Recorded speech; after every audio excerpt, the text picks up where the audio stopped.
E aí, pessoal, tudo bem com vocês? Bem-vindos a mais uma aula de Banco de Dados 1. Eu sou o professor Thiago Segato. E até a última aula a gente estudou conceitos e chegou na parte da modelagem do banco de dados. Por meio do modelo entidade-relacionamento, a gente construiu os diagramas entidade-relacionamento. E agora a gente vai pegar esse modelo entidade-relacionamento e vai transformar ele no modelo relacional. Então, a aula de hoje é sobre o mapeamento do modelo ER, entidade de relacionamento, para o modelo relacional. Basicamente, a gente vai pegar o que antes era desenhos, diagramas, e vai transcrever isso para uma linguagem mais próxima lá do cara que vai desenvolver o banco de dados. A gente vai pegar aqueles retângulos, bolinhas, losangos e transformar isso em palavras com uma representação que vai facilitar o desenvolvedor de banco de dados a implementar essas tabelas, relacionamentos, entre outros. Então, o conteúdo da aula de hoje é a transformação do modelo de dados conceitual, MER, em tabelas, em relações. Então, a gente vai relembrar rapidamente os conceitos do MER e do MR, modelo entidade de relacionamento e modelo relacional, tá? Apesar do nome ser muito parecido, tem uma diferença, que é essa que eu falei para vocês e vou falar ainda mais um pouquinho durante a aula. A gente vai falar sobre alguns conceitos importantes, de fazer isso, do modelo relacional, do ER, do mapeamento. E aí, na sequência, a gente vai para os 8 passos que devem ser realizados num DER, para fazer o mapeamento. Nessa parte da aula, a gente vai tratar só das entidades e as entidades fracas. E aí, nas próximas aulas, a gente vai abordar os relacionamentos, os atributos compostos, multivalorados e até mesmo aqueles elementos do MER estendido, a generalização, a especialização e a agregação. Então, ainda na trajetória aqui do ciclo de vida do banco de dados, a gente já passou pela análise dos requisitos. Com isso, a gente tinha um conhecimento e fez aí, do projeto lógico o modelo de dados conceitual, construindo lá o DER, E a aula de hoje ela tem o foco em transformar o modelo de dados conceitual em tabelas, beleza? Então, a gente está nessa etapa aqui do ciclo de vida de um banco de dados. Então, só para ilustrar um pouco melhor, Ou seja, então tudo começa lá com um problema, do negócio ali, da pessoa, da empresa, da clínica, do mercado, sei lá de onde. A gente tenta identificar o minimundo por meio da análise de requisitos, análise e o levantamento de requisitos. A gente constrói lá o DER, os diagramas entidade de relacionamento, e nesse ponto aqui, a gente tem o quê? Entidades, atributos, relacionamentos, a gente tem a cardinalidade, a gente tem os tipos de atributo, mas basicamente a gente trabalhou com entidade, atributo e relacionamento até a aula passada. Nessa aula a gente vai pegar esses conceitos e vai mapeá-los para tabelas. Então a gente não vai mais falar entidade, atributo, relacionamento. Relacionamento talvez sim, mas a gente, quando a gente faz o mapeamento, então o momento dessa aula de hoje é essa transição aqui, dos diagramas para as tabelas. Então agora a gente vai fazer o mapeamento das relações. Relação e tabela é a mesma coisa, são só termos diferentes, tá bom? E nesse caso, a gente agora vai trabalhar com tabelas, linhas e colunas e as chaves, tá? Então, vocês vão ver que a entidade vai se transformar em tabela, os atributos ali vão ser as colunas, da tabela, e os relacionamentos vão ser feitos por meio de chaves. E aí tem alguns tipos que eu vou comentar um pouco melhor na aula de hoje. Com essas tabelas mapeadas, com esse modelo dessa forma, o que acontece? O nosso projeto de banco de dados ele fica no jeito perfeitinho ali para que o DBA, o desenvolvedor ali de banco de dados, ele possa fazer a implementação dos códigos, implementar, criar as tabelas e entre outros, por meio de um SGBD. Então ele vai pegar um sistema, vai olhar ali o mapeamento que a gente entregou para ele, por meio da linguagem SQL, e vai executar ali alguns comandos para construir o banco, construir as tabelas e as colunas dessas tabelas e fazer os relacionamentos delas, beleza? Então aqui é um overviewzão, relembrando e mostrando, acho que de uma maneira mais clara como tudo acontece. e até mesmo, né, principalmente para a gente entender o que a gente precisa fazer agora.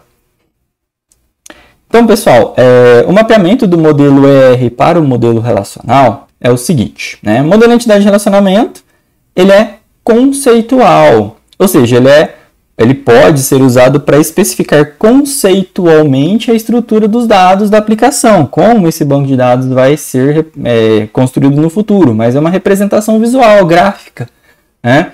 Simplesmente com sentidos, né? Então, o analista ele viu como o banco de dados deve funcionar e fez um desenho representando conceitualmente. O modelo relacional, ele já é um modelo lógico, ele está um pouco mais próximo do físico, do que vai ser implementado no futuro, tá? Ou seja, ele já é uma descrição desse mesmo banco de dados, mas num nível de abstração visto pelo usuário do SGBD, do cara que vai usar um sistema gerenciador de banco de dados para implementá-lo, tá? Às vezes, esse cara que manja dos códigos lá do SQL, ele vem de um diagrama muito complexo, às vezes ele não vai conseguir abstrair muito bem. Então, o modelo lógico, né, o modelo relacional, é uma ponte para que isso aconteça, para que o cara do banco de dados, o que desenvolve mesmo os códigos, consiga entender melhor quais são as tabelas, colunas, o que tem ali dentro, né? O que ele vai precisar codificar, beleza? Então, assim, o modelo lógico é dependente do tipo particular de SGBD que está sendo usado. Então, já começa a pensar um pouco mais no SGBD, tá bom? Bom, então a gente relembrou ali o que é o MER, o MER. A gente também deu uma relembrada aí no que é o modelo relacional, tá? Vou falar um pouquinho melhor dele ainda mais para frente, mas basicamente o que é esse mapeamento? Às vezes eu vou falar só mapeamento. Ele é o que permite que a gente faça a tradução dos esquemas concebidos com um modelo de conteúdo semântico de mais alto nível para uma implementação usando um modelo lógico ou físico. Então eu vou pegar aquilo mais conceitual, de alto nível que eu tinha, e vou converter isso para mais baixo nível, mais próximo ali do físico, já chegando próximo da implementação. O modelo relacional foi criado por Edgar F. Codd, em 1970. É um modelo muito antigo, ele começou a ser utilizado em 87 somente. É um modelo bem antigo, só que é utilizado até hoje, né? Então, as pessoas falam, nossa, deixa eu aprender um modelo de banco de dados mais novo. Tem, né, os NoSQL da vida aí, mas o modelo relacional, apesar de ser bem antigo, tem dois pontos, né? Ele é antigo, como ele é utilizado até hoje, isso mostra que ele é bom, né? Porque ele é usado até hoje. E ele teve muito tempo para ser provado, né? Então, tem muitas empresas e negócios que eles têm a organização dos seus arquivos de uma maneira relacional. Então, por isso que ele é ainda amplamente utilizado. Uma definição bem clássica, né, desse modelo é o seguinte: o modelo lógico relacional é um conjunto de dados visto sob um conjunto de tabelas, e as operações em tabelas são feitas por linguagens que manipulam a álgebra relacional. Resumindo muito aí, né, a álgebra relacional seria meio que a maneira com que a gente combina esses dados para obter informação. Então, por exemplo, lembra da tabela ali, profissional, cargo e da atuação, que une, né, o profissional e o cargo? Então, por exemplo, na álgebra relacional a gente tem o conceito de união. Então, a gente une dados de uma tabela com dados de outra, e tem-se vários dados, né? A gente pode ter também somente a intersecção, pegar só os dados que numa tabela combina os dados de outras tabelas. Então, não vou pegar tudo de tudo, eu vou pegar só o que se, né, intercede, tá? Então, existe todo um conceito aí, isso vocês vão ver melhor quando vocês começarem a trabalhar com consultas no banco de dados, tá bom? Essa é uma definição do Machado, do Abreu, do livro que eu utilizo, que eu recomendei para vocês. E aqui, né, só uma ilustração gráfica do modelo relacional.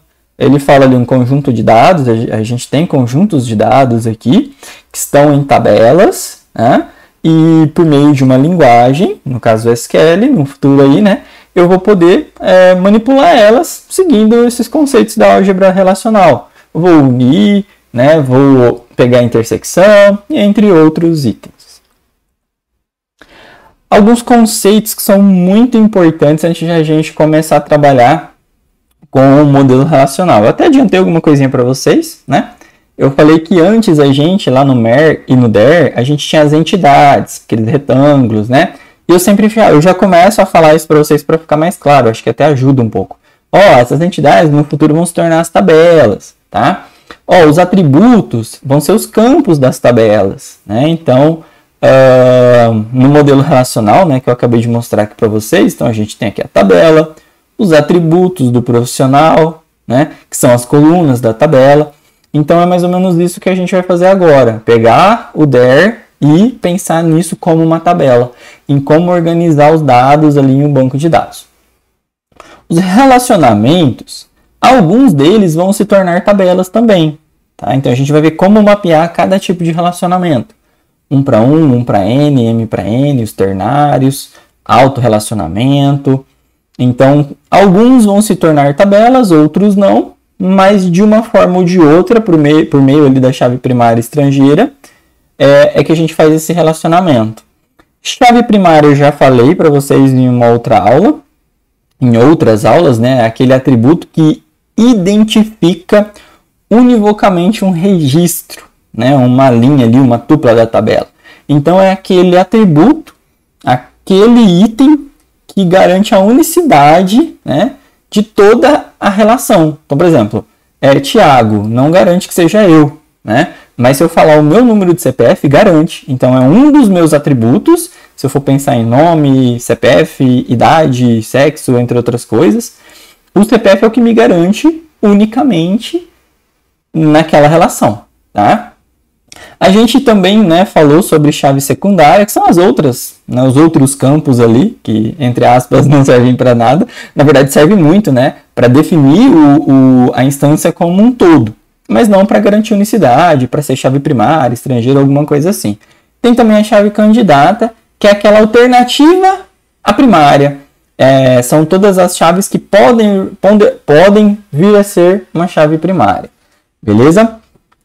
E a chave estrangeira, que é um conceito novo, né, que a gente ainda não tinha visto, são os elos das tabelas. Então, toda tabela tem uma chave primária, que garante cada um dos elementos ali, certo? A gente tem também a chave estrangeira, que é o elo entre as tabelas, ou seja, são campos que permitem o relacionamento das tabelas, tá? Então, ó, em uma tabela A, o campo que para essa é chave primária, né? Então, tenho lá a tabela A, tenho lá o campo X, que é a chave primária da tabela A. Se eu colocar esse campo na tabela B ele vai ser chave estrangeira. Mas o que me garante? Por exemplo, se o meu CPF, que é a chave primária da tabela pessoa, está na tabela, sei lá, professor, então quer dizer que aquela pessoa é um professor. E quando lá na tabela virem o meu CPF, vai saber quem sou eu, que é o Tiago, que é um professor. Então é uma maneira da gente fazer relacionamentos. Então a chave primária, quando a gente bota ela também em uma outra tabela, a gente está mostrando ali que esse campo depende, né? Então, por exemplo, eu posso ter uma chave primária do produto. Eu tenho todas as informações de um produto. Quando eu for fazer uma venda, eu não vou pôr o nome do produto. Pode ter vários produtos que chamam caneta.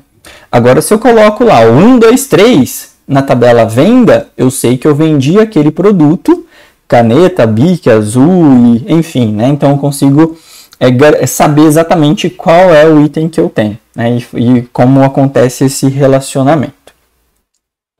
Bom, o mapeamento, né? Então como é que a gente faz? Sempre, né? Para fazer o mapeamento, a gente precisa antes ter o DER, tá? Que foi construído com base nos conhecimentos do MER.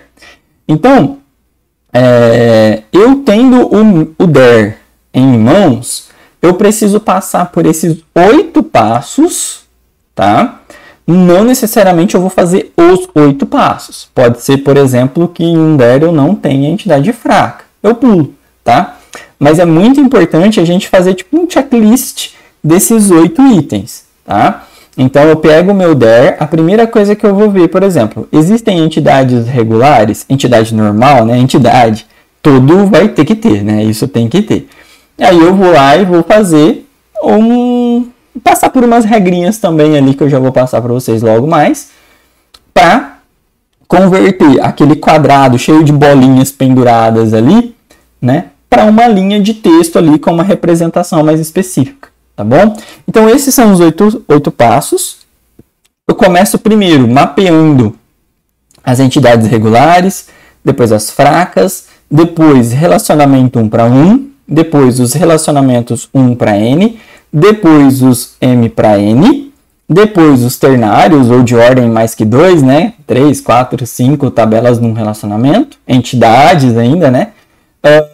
Depois eu mapeio todos os atributos compostos e multivalorados. E, por fim, os casos, né, de generalização e especialização e as agregações. Então, de agora para frente, a gente vai começar a ver cada um desses itens, como é realmente, né, o que é esse tal de mapeamento, olhando o que eu tenho que fazer. Primeiro passo é mapear as entidades. Então, cada conjunto de entidade é mapeada como uma relação, ou seja, cada entidade se torna uma relação ou uma tabela, que vai envolver todos os atributos que está ligado a essa entidade, beleza? E os atributos-chave, né, aquele que a gente desenhou com a bolinha, um risco embaixo, né, um sublinhado, ela vai ser a chave primária. Nesse caso aqui, eu só tenho o livro com o ISBN, mas se eu tivesse o livro com duas chaves, né, riscadinhas aqui embaixo, eu teria uma chave primária composta. Então, lembra que eu falei para vocês, às vezes só com o nome eu não garanto aquela pessoa, mas o nome e o telefone eu garanto. Então, a gente pode ter chaves primárias únicas ou compostas. Esse aqui é um caso de chave primária única, chave primária simplesmente, tá? Então, ó, o livro é uma entidade. Eu mapeio ele para uma tabela ou uma relação, escrevendo o nome dele. Para garantir, né, tipo, é bem simples, né? Tá, mas o que diz aí que isso é uma tabela? Aqui eu coloquei, né, o sinal de igual, e entre essas chaves eu vou colocar os seus atributos. Então, quando lá o DBA, né, o cara que for implementar, codificar o banco de dados, olhar e ver um item aqui fora e outros aqui dentro, ele logo já vai saber. Essa é a tabela, esse é o nome que eu vou dar para minha tabela, e essas são as colunas ou os atributos, né, que a minha tabela tem que ter, beleza? E aí é bem tranquilo. Então, aí, pessoal, né, durante a matéria, teve lugares que eu escrevi com maiúsculo, com minúsculo, com cedilha, com acentos. No DER, isso é tolerável, porque às vezes a gente vai, né, para um entendimento melhor, vai mostrar para o cliente ali, tá? O analista vai, né, mostrar para o dono do negócio, enfim. Isso aqui é permitido. Agora, aqui já não, tá? Então, talvez em um caso ou outro, só para a palavra fazer muito sentido, eu vou colocar ali um acento ou algo assim. Mas o ideal é que aqui a gente já escreva exatamente do modo na qual o programador lá, né, o DBA, vai implementar no banco de dados, tá bom? Normalmente se faz tudo minúsculo ou tudo maiúsculo, e nomes compostos se usa um underline, tanto para o nome da tabela quanto para o nome dos atributos, das colunas, tá bom? E aí, não existe assim um padrão, tá? Cada pessoa tem livros até mesmo que fazem de maneira diferente, mas para representar a chave primária eu coloco sempre um sublinhado embaixo. Tá? Tem gente que coloca em negrito, mas às vezes dependendo da fonte não dá para ver muito bem. Tem gente que coloca aqui na frente entre parênteses um PK de Primary Key, tá? Para nossa disciplina, para as aulas, né, eu vou sempre adotar esse sublinhado embaixo. Então isso aqui está dizendo que esse campo aqui é a minha chave primária, e esses outros são minhas chaves secundárias, tá bom? Então, ao invés do DBA lá, ele olhar para esse aqui e começar a escrever o código para criar o banco, ele olhar isso aqui é bem mais tranquilo. Ele vai colocar lá, por exemplo, create table livro, né? Aí abre uma chave e vai colocar o ISBN, o tipo, né? Então aí fica um pouco mais fácil, ele vai seguindo essa linha, porque aqui, apesar de estar organizadinho, pessoal, não sei se vocês lembram nas primeiras aulas que eu coloquei um DER bem grande lá. É muito fácil da pessoa se perder, tá? Então, a gente faz o mapeamento e já passa isso aqui mastigadinho para o cara que vai implementar. Aqui até tá fácil, mas eu posso vir, ó, ISBN, título, sei lá, pular o autor por algum motivo e vir para a editora. Né? Aqui só tem 4 atributos, mas pode ter entidades que tenham, sei lá, 10, 20 ou mais atributos. E aí, na codificação, se basear apenas por uma imagem é um pouco mais complicado do que já ter, né? Como eu disse aí, essa tabela e as colunas, chave primária definido, né, de uma maneira mais mastigada, né? Já está mais fácil. As entidades fracas, assim, pessoal, a gente estava no passo 1, mapeou a entidade. No passo 2, a gente, por exemplo, não vai começar esse passo 2 mapeando as entidades fracas. A gente tem que sempre, ó, existe uma entidade normal? Existe. Eu mapeio ela primeiro. Antes de eu fazer as entidades fracas, eu tenho que mapear as entidades normais, tá? Então, antes de tudo, eu já mapeio a entidade as entidades que eu tenho no meu DER. Então, a primeira coisa, antes até mesmo de saber o que é uma entidade fraca, eu vou mapear essa entidade funcionário, que foi o que eu fiz aqui, ó. Funcionário recebe o quê? Código, telefone e nome, tá? O código é a minha chave primária, nome, telefone secundário. Mapeei a minha chave primária. Eu mapeei a minha entidade regular. Qual é o próximo passo? Agora na verdade, mapear as entidades fracas, tá bom? Aqui saiu com acento, é que assim, gente, quando a gente digita, às vezes passa uma coisa ou outra que é meio que força ali, né, do hábito, né, de digitar corretinho, tá bom? Mas o ideal é que estivesse dessa maneira aqui, né, ó, do funcionário eu removi o acento e aqui acabou passando. Mas, beleza. Então, fiz o primeiro passo do mapeamento, vou para o segundo, que é o quê? Mapear as entidades fracas. Como que uma entidade fraca é mapeada? Elas são mapeadas em uma relação, até aí parecida com a outra, né? Formada por todos os atributos dela mesma, beleza? Então, o dependente vai ter esses 3 atributos que estão aqui, né? Ó, o dependente ele tem um RG, chave primária, nome e idade. Perfeito. Só que tem mais uma coisa. Ele vai ter também, além dessa entidade se tornar uma tabela e ter todos os seus atributos como coluna, os atributos que são chave da relação na qual a entidade fraca depende, vai também fazer parte da relação ali da tabela que era uma entidade fraca, tá? Então, ó, eu tenho aqui o código do funcionário, que é a chave primária de funcionário, né? Esse cara aqui. Ele veio para minha tabela dependente, só que agora ele vem como chave estrangeira. Lembra que eu acabei, né, de passar a definição para vocês há um tempo atrás? Que a chave estrangeira é aquele campo, né, que está numa tabela, mas que tem uma representação, uma identificação de uma outra tabela. Por exemplo, se eu tenho aqui o funcionário 1, nome, João, telefone, sei lá, né? E aqui, dependente, RG 1, 2, 3, 4, nome, José, idade 12. Tá, beleza, eu vi que esse é um funcionário, tem lá todos os funcionários nessa tabela, tem todos os dependentes, mas se eu vir aqui, né, e olhar o RG 1, 2, 3, se eu não tivesse esse código, eu não saberia de quem ele depende. Tá? Então, esse código func aqui, né, que é o código do funcionário, ele está aqui para me mostrar isso, ele está aqui para me mostrar de quem esse dependente depende. Tá? Então, é assim que vocês vão ver que é dessa maneira que a gente representa os relacionamentos. Essa é uma entidade fraca, mas ela só existe por conta desse relacionamento. Então, essa é a maneira de criar relacionamentos entre tabelas, por meio da chave estrangeira, que é o quê? É a chave primária da tabela na qual essa tabela depende. Tá?